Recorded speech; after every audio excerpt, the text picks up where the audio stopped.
Hi friends, welcome to perfect PR. ఈ వీడియోలో మనం సీక్వెన్స్ని ఎలా క్రియేట్ చేయాలో చూద్దాం. మనం ప్రీమియర్ ప్రోలో ప్రాజెక్ట్ అనేది క్రియేట్ చేసి ఫుటేజ్ని మనం ఇంపోర్ట్ చేసుకున్న తర్వాత ఈ ఫుటేజ్ని మనం ఎడిట్ చేయాలి అంటే మనకి ఒక సీక్వెన్స్ కావాలి. ప్రీమియర్ ప్రోలో సీక్వెన్స్ని క్రియేట్ చేయడానికి 3 పద్ధతులు ఉంటాయి.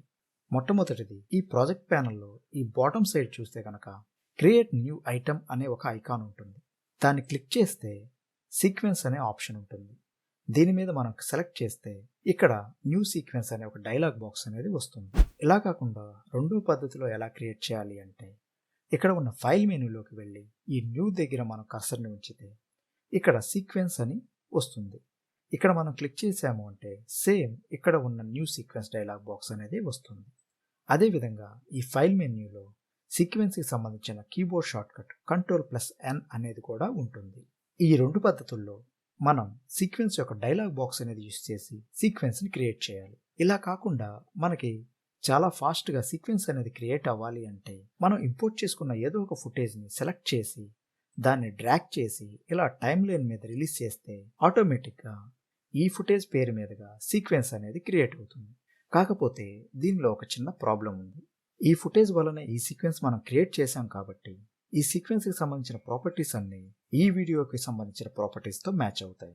నెక్స్ట్ టైం మనం ఏదైనా క్లిప్ని ఈ సీక్వెన్స్లో ఇన్సర్ట్ చేసేటప్పుడు ఆ క్లిప్ యొక్క ప్రాపర్టీస్ అనేవి దీనితో మ్యాచ్ కాకపోతే మనకి ఎర్రర్ అనేది వస్తుంది.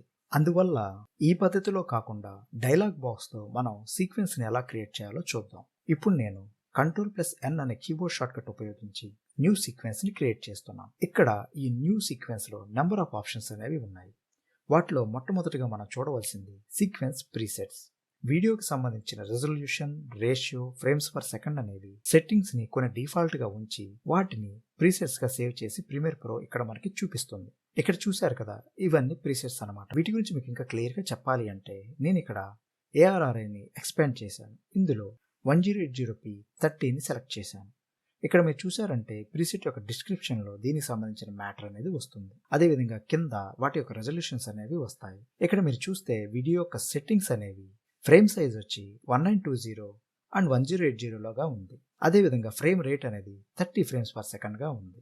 వీటన్నిటి గురించి ఇప్పుడు మనం చెప్పుకుందాం. మొట్టమొదటిగా ఫ్రేమ్ సైజ్ లేదా వీడియో రెజల్యూషన్. ఇక్కడ రకరకాల రెజల్యూషన్స్తో కొన్ని స్క్రీన్లు అనేవి ఉన్నాయి. మొట్టమొదటిది SD అనమాట. SDలో 640 పిక్సెల్స్ అడ్డంగాను అదేవిధంగా 480 పిక్సెల్స్ నిలువుగాను వస్తాయి. దీనినే మనం SD అంటే స్టాండర్డ్ డెఫినేషన్ లేదా 480p రెజల్యూషన్ వీడియో అని చెప్తాం. ఆ తర్వాత వస్తే ఇది HD అనమాట. ఈ HDలో 1280720 పిక్సెల్స్ని కలిగి ఉంటుంది. దీనిని హై డెఫినేషన్ లేదా HD అంటాం. ఆ తర్వాత ఇప్పుడు మీరు చూస్తున్న వీడియో ఫుల్ HD అనమాట. ఈ ఫుల్ HD వచ్చి 1920x1080తో దీన్ని 1080p లేదా ఫుల్ హెచ్డీగా పిలుస్తారు. వీటన్నిటికన్నా ఎక్కువ రెజల్యూషన్ ఉండేది 4K. దీన్నే మనం 4K UHD లేదా అల్ట్రా హెచ్డి అని కూడా పిలుస్తాం. ఈ విధంగా వీడియో యొక్క రెజల్యూషన్ అనేది మనం ఇక్కడ చూడవచ్చు. వీడియో రెజల్యూషన్ తగ్గట్టుగానే యాక్సెప్ట్ రేషియో అనేది ఉంటుంది. ఆస్పెక్ట్ రేషియో అంటే ఏమిటి అంటే ఈ ఇమేజ్లో 3 రకాల ఆస్పెక్ట్ రేషియోలు ఉన్నాయి. మొట్టమొదటిది 16:9. అదే మనం ఇప్పుడు చూస్తున్న స్క్రీన్ రెజల్యూషన్. మన మొబైల్ని ల్యాండ్స్కేప్గా ఉంచితే చూపించే రెజల్యూషన్. ఈ రెజల్యూషన్ని యూట్యూబ్ వీడియోలు క్రియేట్ చేయడానికి, ట్విట్టర్లో వీడియోస్ క్రియేట్ చేయడానికి, అదేవిధంగా ఫేస్బుక్, లింక్డ్ఇన్లో పోస్టులు క్రియేట్ చేయడానికి ఉపయోగిస్తారు.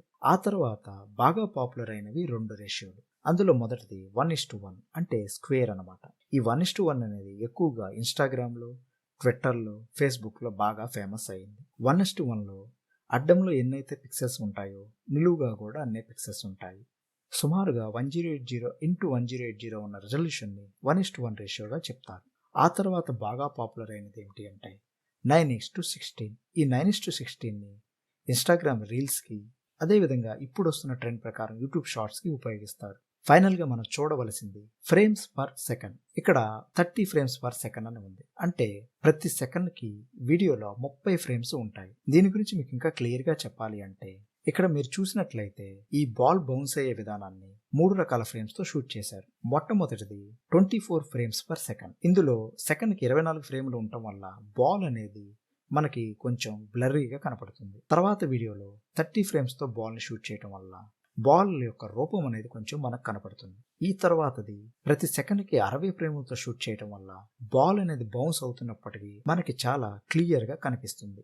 వీటినే మనం ఫ్రేమ్స్ పర్ సెకండ్ అంటాం. ప్రీమియర్ ప్రోలో ఉన్న ప్రీసెట్స్ అనేవి ఎక్కువ శాతం 16:9 కే సపోర్ట్ చేస్తాయి. మనకి అలా కాకుండా ఇన్స్టాగ్రామ్ టైప్ లో 1:1 కోసమైనా లేకపోతే యూట్యూబ్ షార్ట్స్ లాగా 9:16 లాంటిది క్రియేట్ చేయాలి అంటే మనం ఇక్కడ ఉన్న సెట్టింగ్స్ ట్యాబ్ లోకి వెళ్ళాలి.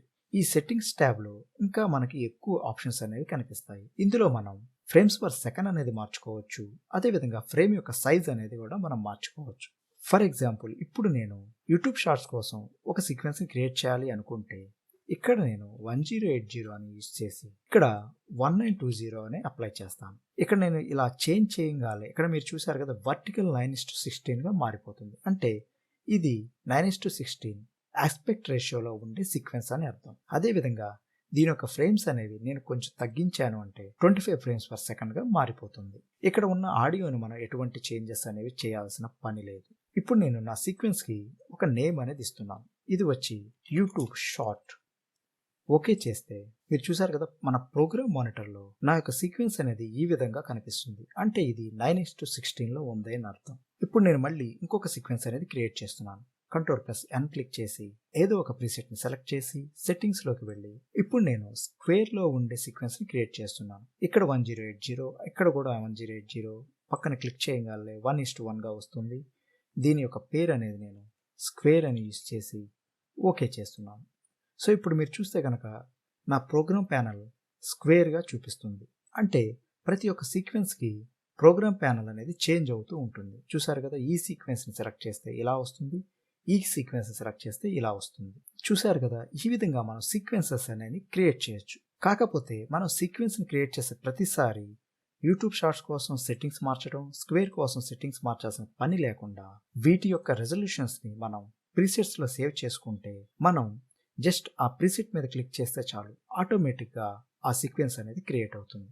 అది ఎలాగో ఇప్పుడు చూద్దాం. మళ్ళీ నేను Ctrl+N అనేది క్లిక్ చేసి ఏదో ఒక ప్రీసెట్ మీద సెలెక్ట్ చేసి ఇక్కడ సెట్టింగ్స్లో వాటి యొక్క సైజెస్ అనేవి మార్చేసి ఇది 1080 1920గా మార్చి ఇక్కడ నేను నేమ్ అనేది ఇచ్చే బదులుగా ఇక్కడ నాకు సేవ్ ప్రీసెట్ అనే ఒక ఆప్షన్ ఉంటుంది.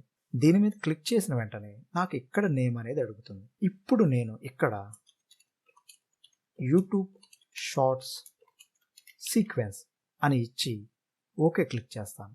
సో వన్స్ నేను ప్రీసెట్ అనేది సేవ్ చేసిన వెంటనే ఇక్కడ నా కస్టమ్ ప్రీసెట్స్ ఆప్షన్లో యూట్యూబ్ సీక్వెన్స్ అనేది వచ్చేస్తుంది. నెక్స్ట్ టైం నేను యూట్యూబ్ షార్ట్స్ సీక్వెన్స్ క్రియేట్ చేయాల్సి వచ్చినప్పుడు జస్ట్ ఈ సీక్వెన్స్లో ఉన్న కస్టంలో ఉన్న దీని మీద క్లిక్ చేసి ఓకే కొట్టేస్తే ఆటోమేటిక్గా నాకు యూట్యూబ్ షార్ట్స్లో సీక్వెన్స్ అనేది క్రియేట్ అయిపోతుంది. ఈ విధంగా మీరు సీక్వెన్సెస్ని ప్రీసెట్స్లో సేవ్ చేసుకోవడం వల్ల మీకు చాలా టైం అనేది సేవ్ అవుతుంది. సో చూసారుగా ఫ్రెండ్స్, ఈ పద్ధతిలో మనం ప్రీమియర్ ప్రోలో సీక్వెన్సెస్ని క్రియేట్ చేయొచ్చు. అదేవిధంగా సీక్వెన్సెస్ని ప్రీసెట్స్లో కూడా సేవ్ చేయొచ్చు. నెక్స్ట్ టైం వీడియోలో మరిన్ని ప్రీమియర్ ప్రో ట్యుటోరియల్స్తో మళ్ళీ కలుద్దాం.